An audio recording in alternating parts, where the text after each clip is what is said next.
Jesus. Amém. Amém, amém. Que Deus abençoe o seu servo.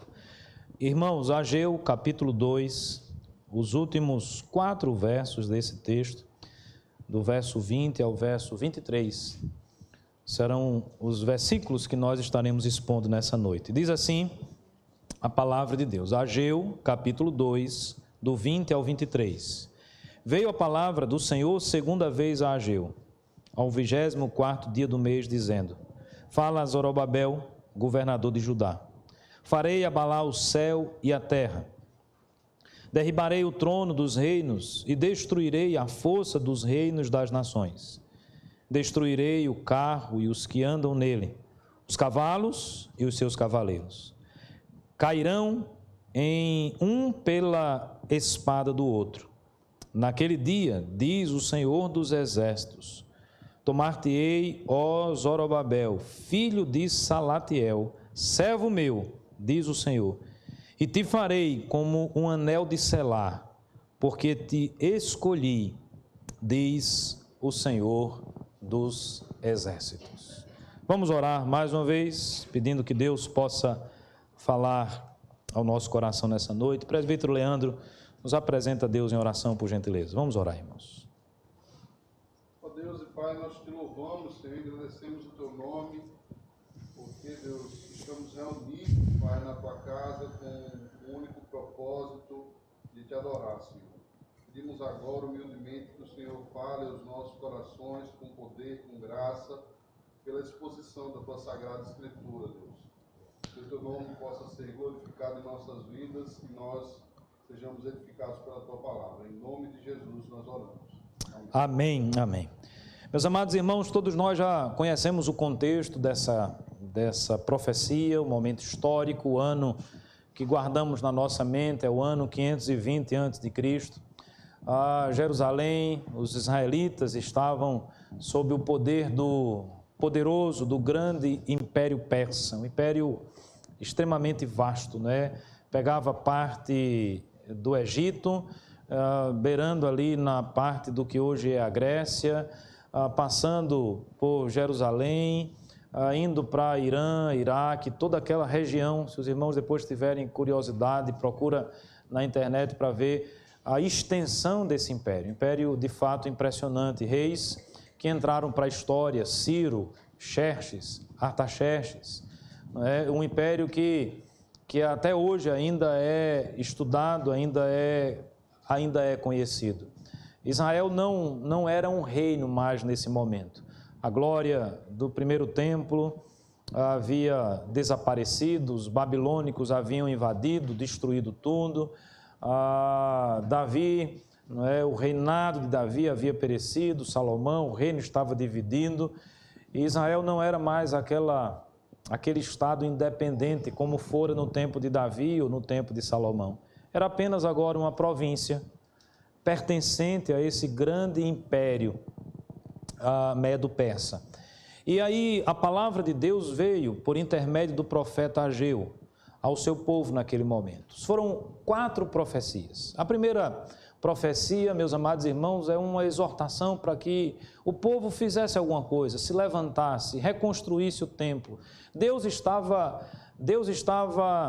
trabalhando, providenciando para que o templo fosse reconstruído. Então Deus traz uma palavra de exortação mesmo, para que o povo se movimentasse, saísse do seu lugar. As desculpas foram inúteis, não é? A hipocrisia de alguns foi exposta, e a palavra então era: olha, vocês precisam fazer isso. E graças a Deus, naquela primeira profecia descrita no capítulo 1, nós aprendemos que, inclusive por boca até de Zorobabel, de Josué, a liderança civil e a liderança religiosa, o povo aqueceu a palavra, a profecia, a palavra de Deus, reconheceu que estavam errados e se puseram à reconstrução ou a reconstruir o templo. Veio então uma segunda profecia. Essa é aquela palavra de ânimo, porque a reconstrução traria lutas, dificuldades, problemas. Da mesma forma é assim na nossa vida, os irmãos sabem disso. E a palavra então de Deus é: olha, seja forte, seja corajoso, lembrando aquilo que ele falou a Josué: eu sou o teu Deus, eu sou contigo. escuta a minha palavra, né? Que você não se desvie dessa palavra, nem à direita, nem à esquerda, mas seja forte, Deus é contigo. É a injeção de ânimo, desistir, jamais retroceder, não é uma opção. Mas para além disso veio a terceira profecia. E a terceira profecia dava conta de uma outra exortação. Deus exigia do seu povo santidade. Deus exigia do seu povo que tivesse uma vida íntegra e correta diante dele. E ele atrela, inclusive, é o finalzinho dessa terceira profecia, a obediência daquele povo, a santidade, a vida correta do seu povo, a ser este povo abençoado pelo próprio Deus. E não se enganem, meus amados irmãos, as bênçãos de Deus recaem sobre a vida daqueles que buscam viver de forma piedosa, viver de forma santa, viver de forma correta. E aí nós fechamos agora com a última profecia. Essa não é uma profecia que se estende a todo o povo, eu acho que os irmãos já perceberam isso. O texto diz que Deus falou por intermédio de Ageu, especificamente para Zorobabel. Zorobabel representa a liderança daquele povo. Zorobabel, muito mais do que isso, representa, vamos dizer assim, o restabelecimento do reino davídico.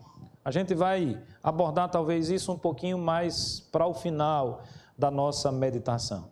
E a palavra de Deus, então, para o líder daquele povo, a palavra de Deus para Zorobabel naquele momento, dá conta de algo que é impressionante. Algo que é, de fato, meus amados irmãos, fantástico. Eu quero destacar aqui 2 pontos, tá certo? Da mesma forma como foi hoje pela manhã, não serão 3, 4, 5, eu vou reduzir a 2 verdades que nós aprendemos desse texto. Veja, a palavra de Deus ela é muito clara, é objetiva, é direta. Veio a palavra do Senhor, segunda vez, aqui é a segunda vez, no mesmo mês, tá certo? Ao 24º dia do mês, dizendo: fala a Zorobabel, governador de Judá. A partir daqui, Deus vai dizer o que ele pode fazer e o que ele vai fazer. A partir daqui, nós percebemos que nós não estamos diante de um Deus qualquer. Nós não estamos diante de um ser menor ou pequeno. Nós não estamos diante de alguém que não tem poder para fazer o que disse que haveria de fazer. Fala a Zorobabel. O que é que Deus então diz por intermédio de Ageu a Zorobabel? Farei abalar o céu e a terra. Derribarei o trono dos reinos, destruirei a força dos reinos das nações. Destruirei o carro e os que andam nele, os cavalos e os seus cavaleiros. Cairão todos, não é? Um pela espada do outro. Deus estabelece então, meus amados irmãos, nessa última profecia, de uma forma assim muito objetiva, diante daquele que era o governador, a liderança, e obviamente isso se repercute para todo Israel de Deus, que ele é o Deus Todo-Poderoso. Então Deus aponta para uma reconstrução final, para uma restauração final.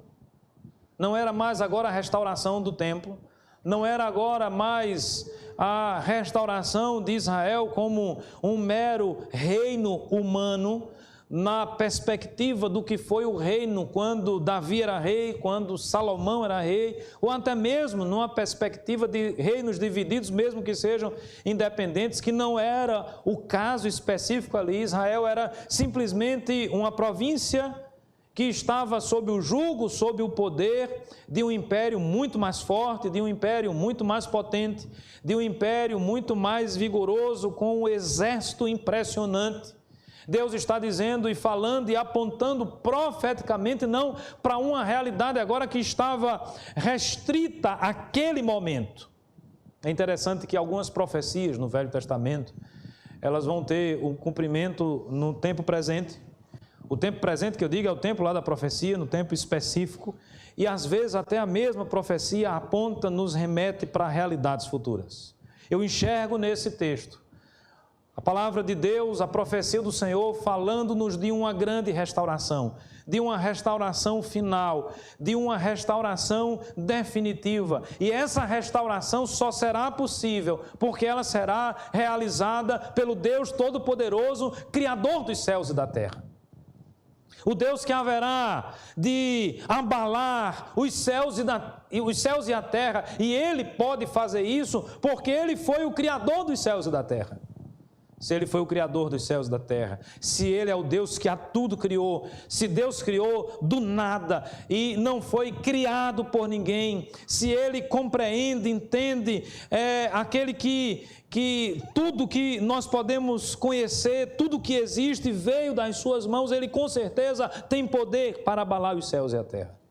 Isso resta demonstrado ao longo da revelação bíblica, quer seja no Velho Testamento, quer seja no Novo Testamento. Lembre-se daquele episódio tão famoso lá do barquinho, do vento, da tempestade, quando o Senhor Jesus manda o vento parar, a tempestade parar. Ele controla todas as coisas. Ele é o Deus que pode abalar os céus, abalar a terra. Ele é o Deus que pode fazer chover e é o Deus que pode aplicar seca como castigo para a terra. Lembra do profeta Elias?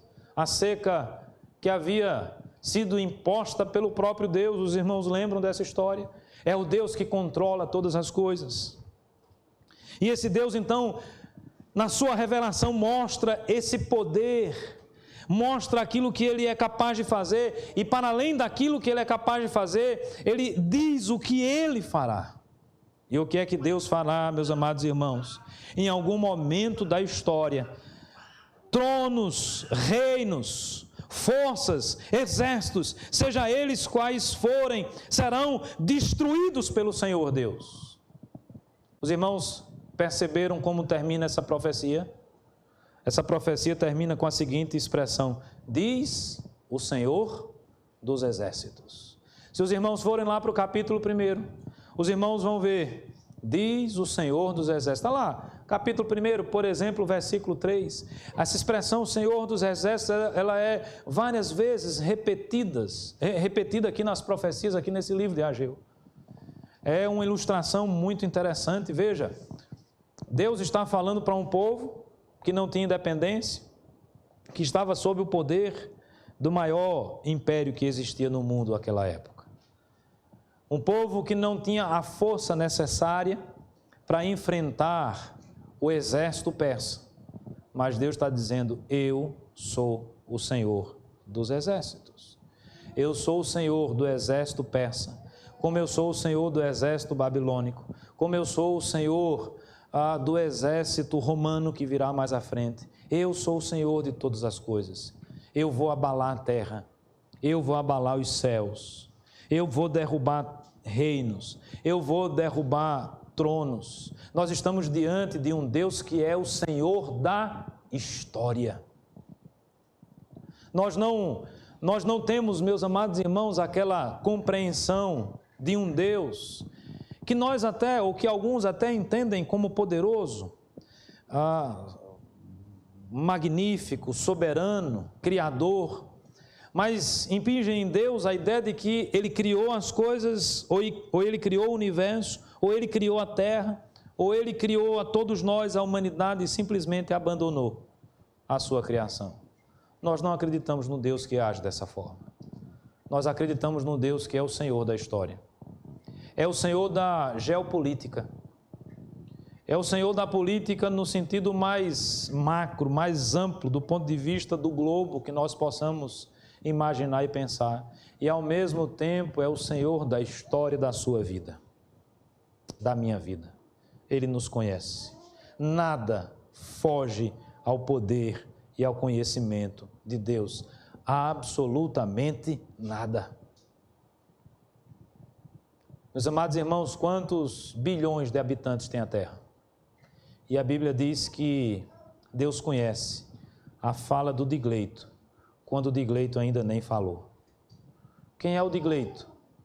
Se nós colocarmos apenas uma pessoa, um indivíduo, em todo o globo terrestre, aqueles que gostam aí, né, de astronomia, aqueles que já leram sobre os planetas, sobre os astros, o que é que significa a Terra, o planeta Terra, diante de toda a imensidão do universo. O menor, um dos menores dos planetas, o segundo ou o terceiro menor, nem lembro mais agora, faz tempo que eu estudei isso. Professora, me perdoe, viu? Não sei, eu acho que não foi aquele que me deu essa aula não, porque essa aula é mais lá, quinta série, sexta série, naquela época, né? Mas o sistema solar, a Terra está lá no finalzinho. E comparado ao Sol, o que é o planeta Terra? E você imagina, diante do planeta Terra, o que é a cidade de Maceió? Diante da cidade de Maceió, da quantidade de 1 milhão de habitantes, o que sou eu, o que é você? E a palavra de Deus diz que Deus nos conhece perfeitamente. Deus é o Senhor da história, Deus é o Senhor de todas as coisas e é o Senhor da nossa história. Meus amados irmãos, nós não podemos nos esquecer disso. Deus está no controle. Deus está no controle. Tudo aquilo que acontece para a glória do seu nome. Não era Dario que estava no controle, ele até pensava que estava no controle. Como Ciro o Grande também pensou que estava no controle, mas Deus o usou como seu servo quando quis usar. Da mesma forma que usou Faraó quando quis usar. Da mesma forma que usa quem Ele quer, aonde Ele quiser e da forma que Ele quiser. Nós estamos falando do Deus Todo-Poderoso, do Senhor dos Exércitos. Aquele que não pode ser derrotado, aquele que não pode ser contido, aquele que não pode ser destruído. Nós estamos falando daquele que pode todas as coisas, do Deus onisciente, do Deus onipotente, do Deus onipresente, do Deus que me conhece, conhece você. E esse Deus está dizendo, por boca do seu profeta, que haverá uma restauração final, onde reinos da terra serão destruídos. Veja, ele brinca, de alguma forma ele brinca e expõe as fraquezas humanas. Nós estamos aqui numa época onde não tinha tanque de guerra. Eu não entendo de guerra, mas por conta até daquilo que nós estamos acompanhando aí entre a Rússia e a Ucrânia, a gente termina vendo aqueles tanques de guerras, não é? As armas, alguns especialistas, as pessoas falando disso. Nós estamos falando de uma época que a tecnologia de guerra dava conta de que quem tivesse mais cavalos, carros, e aí é carro de tração animal, esses teriam a prevalência na guerra. Eu não tenho a noção do tamanho do exército persa, a quantidade de cavalos e cavaleiros que eles possuíam. A Bíblia fala de um outro episódio, onde Faraó perseguiu o povo de Deus, e ele levou na perseguição os seus cavalos, os seus cavaleiros, toda a sua tecnologia de guerra, e que até hoje está afundada no Mar Vermelho, porque Deus brinca. Entenda, brinca que é uma linguagem antropomórfica, entre aspas. Deus expõe a fraqueza humana quando nós achamos que a nossa força está nessas coisas. Deus diz, tudo isso vai ser destruído. Veja que coisa interessante, ele aqui diz que ele vai, né, destruir os carros, destruir os cavalos, os seus cavaleiros, e me chama a atenção essa última frase, quando ele diz assim, cairão um pela espada do outro. E não é a primeira vez que Deus afirma que isso vai acontecer, isso já aconteceu em outros momentos. Exércitos inimigos de Deus que se autodestruíram, guerrearam contra si mesmo. É Deus brincando com a estratégia humana, com o reino que os homens pensam que é poderoso. É Deus mostrando, eu sou o Senhor de todas as coisas, quem manda sou eu, o Deus sou eu, o soberano sou eu. Zorobabel, haverá uma reconstrução final. Por enquanto, dê conta daquilo que vocês estão trabalhando. É momento de reconstruir o templo, é momento de arrependimento, é momento de buscar a Deus, é momento de buscar uma vida santa na presença do Senhor, mas haverá um instante, um momento em que todos os reinos e os impérios da terra serão destruídos e envergonhados. E aí, meus amados irmãos, nós aprendemos uma outra coisa que é fantástica nesse texto.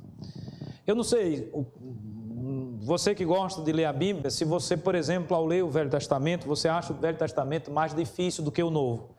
Algumas pessoas pensam dessa forma.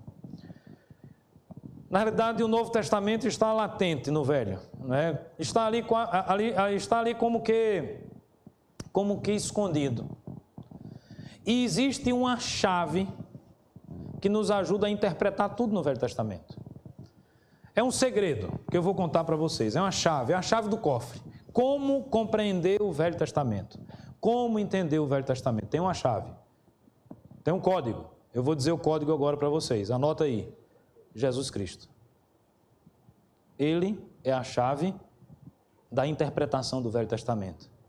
Ele é a chave hermenêutica, é a chave da compreensão. Sabe por quê, irmãos? Tudo no Velho Testamento aponta para Cristo Jesus. E não é diferente em Ageu. O nome de Cristo não está aqui explícito, mas esse reino que será restaurado é o reino messiânico. É o reino que aponta para o Senhor e Salvador Jesus Cristo. Naquele dia diz o Senhor, estou lendo o verso 23, o Senhor dos Exércitos, tornar-te-ei, ó Zorobabel, filho de Salatiel, servo meu, não é? Diz o Senhor, eu te farei como um anel de selar. Isso aqui é uma linguagem que nos remete à figura de um rei. O anel era utilizado pelos reis para selar os seus decretos, para selar as suas correspondências. Lembram-se, e nós lemos hoje sobre José, quando José foi feito governador do Egito, o que foi que Faraó deu a ele? O anel. No anel está a autoridade do rei. O rei decretou, a gente vê isso muito nos filmes, né? De antigamente, você derretia aquela cera numa correspondência e ali estava o selo real. Ali é a autenticidade da fala, é o rei na sua autoridade que está selando aquele decreto. E aí veja que a palavra então aponta e mostra Zorobabel como aquele que está participando desse reino que será reconstruído. E nós não podemos pensar no reino de Israel sendo reconstruído sem pensarmos em Davi.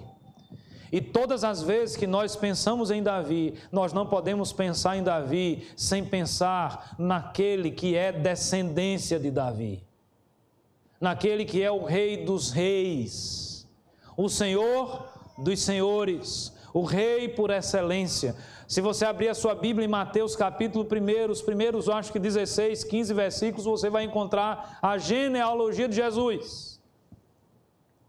Jesus é descendente de Davi. Jesus é de linhagem real.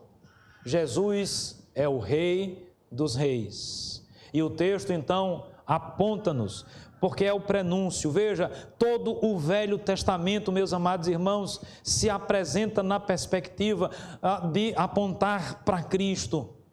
As profecias, as tipologias, os sacrifícios, os rituais religiosos, a construção do templo, a construção do tabernáculo, a arca da aliança, tudo, absolutamente tudo no Velho Testamento aponta para o Senhor e Salvador Jesus Cristo.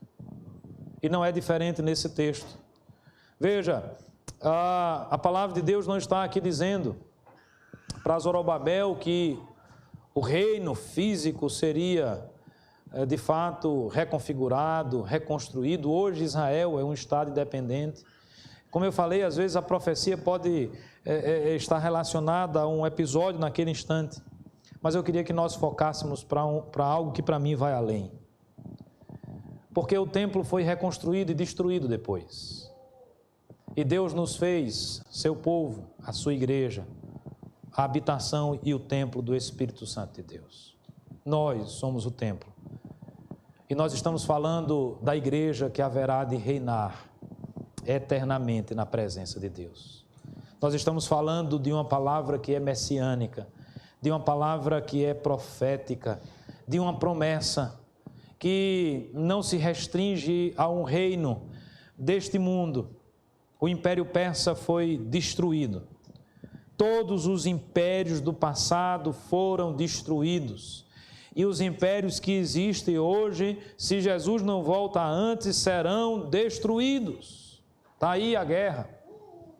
Rússia, Ucrânia, não sei as razões, não sei os motivos, mas dizem alguns que se apresentam como especialistas. Ultimamente eu tenho acreditado cada vez menos nos ditos especialistas, mas muitos que se apresentam como especialistas, me parece que há uma possibilidade disso ser verdade, que o grande objetivo de Putin é restabelecer o grande império soviético. De fato, foi um império fortíssimo, até um pouco antes, né? Desde a época dos czares, a Rússia, os países, as regiões que estavam ali, né, ao redor, sob a influência daquele grande império. Esse império foi à bancarrota, esse império foi destruído. A simbologia da destruição desse império é a queda do muro de Berlim, que separava a Alemanha Ocidental da Alemanha Oriental. Há quem diga que o grande império que nós temos hoje está ruindo também, implodindo, sendo explodido por dentro. Os Estados Unidos da América têm abandonado a cada dia o conceito primeiro daqueles que fundaram essa nação, os primeiros pais, aqueles que fundaram esta nação sob princípios e valores do cristianismo e da palavra de Deus. A luta é grande. Novos impérios, me parece, querem surgir. Essa é a dança dos tronos, não é? É a guerra dos tronos, é a guerra das cadeiras, daqueles que mandam, daqueles que comandam. Há quem diga que Xi Jinping quer, de fato, se tornar o grande imperador, o mais importante. O coreano lá também deseja assim fazê-lo. Grandes impérios já surgiram, foram destruídos. Outros existem hoje. Se Cristo não voltar logo, serão destruídos. Outros surgirão e serão destruídos, porque ao final e ao cabo, apenas um império restará em pé, aquele que foi forjado no sangue do Cordeiro. O trono não é um trono de ferro, não é um trono de ouro. A coroa não é a coroa de pérolas preciosas. A coroa é a coroa de espinhos, daquele que deu a sua vida por mim e por você. Meus amados irmãos, Cristo vai voltar. Os reinos serão envergonhados. Aquilo que ainda resta de pé haverá de ser destruído. E o grande, excelso, sobremodo, excelente reino celestial haverá de ser uma realidade. E diferente de todos os outros, esse não é um reino que vai durar 1000 anos. Como o maluco nazista um dia imaginou que o seu grande império duraria 1000 anos. Como alguns outros impérios duraram isso. Centenas de anos, dezenas de anos. Milhar, sei lá quanto tempo, grandes impérios, grandes exércitos, grandes reinos, pessoas extremamente poderosas. Um dia tudo isso deixará de existir. E nós estaremos falando de um reino que não vai mais durar 1000 anos, 100 ou 10 anos. Nós estaremos falando de um reino que vai durar eternamente e que não terá fim, que não pode ser destruído, porque o imperador, não é? O rei dos reis, aquele que é o alfa e o ômega, o Senhor dos exércitos, é aquele que construiu esse reino, é aquele que fez esse reino, e louvado seja o nome do Senhor, porque nós podemos ser cidadãos desse reino quando lavados e remidos pelo sangue do Cordeiro. Nós podemos ser cidadãos dos céus. Salmo 15, depois dá uma lida lá. Nós podemos entender hoje, compreender hoje que aqui nós somos simplesmente forasteiros. Essa não é a nossa pátria final. Por mais que nós sejamos patriotas, por mais que nós amemos o nosso cantinho, a nossa terra, a nossa gente, o nosso povo, nós aqui não é o ponto final. Existe uma pátria celestial, existe uma realidade muito melhor do que essa. E Cristo um dia vai voltar, vai buscar a sua igreja, e a restauração será final. Não vai ser mais Zorobabel tentando reconstruir o templo juntamente com Josué e todos os israelitas. Não vai ser os irmãos da sétima fazendo campanha para a construção do templo. Enquanto nós estivermos aqui, vamos fazendo isso. Enquanto aqui estivermos, vamos estar trabalhando para construir, para reconstruir, para fazer o que tem que ser feito. Vamos recebendo de Deus a injeção de ânimo, vamos nos mantendo firmes, fortes no Senhor. Vamos compreendendo a necessidade de buscar uma vida santa, buscar uma moral ilibada, nos aproximando cada vez mais de Cristo, buscando a perfeição. Mas haverá um dia que tudo isso aqui será trocado, substituído pelo reino celestial. E nós não estaremos mais no templo novo, nós estaremos na presença do próprio Rei Jesus. Nós não moraremos mais na nossa casa, seja ela uma casa boa, ampla, com piscina, ou aquele apartamento de 40 e poucos metros quadrados, nós estaremos nas mansões celestiais. Louvado seja Deus por isso. Haverá um dia que nós estaremos andando nas ruas de ouro. Nesse dia não haverá choro. A angústia pela doença, a angústia pelo sofrimento que nós enfrentamos nessa vida. Os irmãos sabem melhor do que eu como esse mundo de pecado é terrível, irmãos. Como nós sofremos mazelas, doenças, pandemias terríveis, tragédias pessoais e particulares que cada um de nós enfrentamos. O choro vem, a angústia aperta o coração. Nós queríamos que fosse diferente, não é diferente, nós não temos o controle sobre isso. Mas haverá um dia em que finalmente nós seremos libertos dessa vida miserável e pecaminosa. Haverá um dia da restauração final. Receberemos um novo corpo. Um corpo são, sadio, sem câncer, sem coronavírus, sem doença de qualquer espécie, sem problema de qualquer espécie. Haverá um momento em que toda lágrima será enxugada dos nossos olhos. Haverá um momento, o momento da restauração final, o momento do reino que será eterno e glorioso. Por isso que a glória do segundo templo não se compara à glória do primeiro templo. O reino estabelecido pelo Senhor e Salvador Jesus Cristo. Haverá um momento em que nós seremos tomados de um gozo de tal forma, de tal maneira, que eu particularmente não consigo descrever como vai ser isso nesta vida. Hoje nós podemos sentir um pouco, ter um vislumbre, sentir alguma coisa próxima a isso. Quando nós louvamos a Deus, quando nós estamos em comunhão, eu imagino que quando nós estamos no retiro, aquela confraternização, aquela comunhão, aquilo agradável, potencializa aquilo por um número infinito, porque o céu vai ser muito melhor do que aquilo. Meus amados irmãos, no céu, se eu for tocador, eu vou tocar de uma forma maravilhosa. Até o papel jogar fora.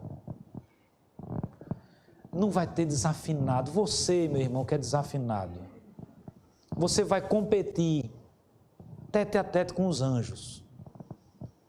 Competir entre aspas, porque não vai haver nem competição lá, todo mundo vai ser bom. Não tem ninguém ruim. Irmãos, eu não estou falando de uma utopia.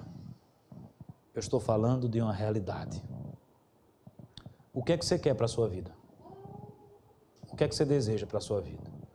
Porque a realidade contrária dessa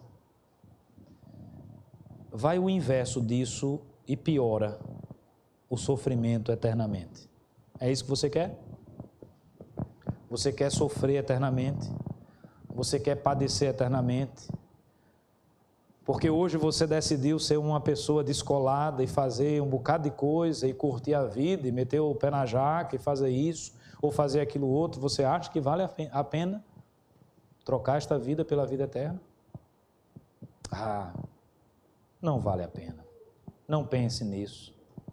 Eu convido você mais uma vez a refletir sobre o que o seu coração hoje diz e fala, sobre o que a sua mente, ou para onde a sua mente está lhe conduzindo. E meu convite é muito simples e muito objetivo. Eu estou convidando você a fazer parte da pátria celestial.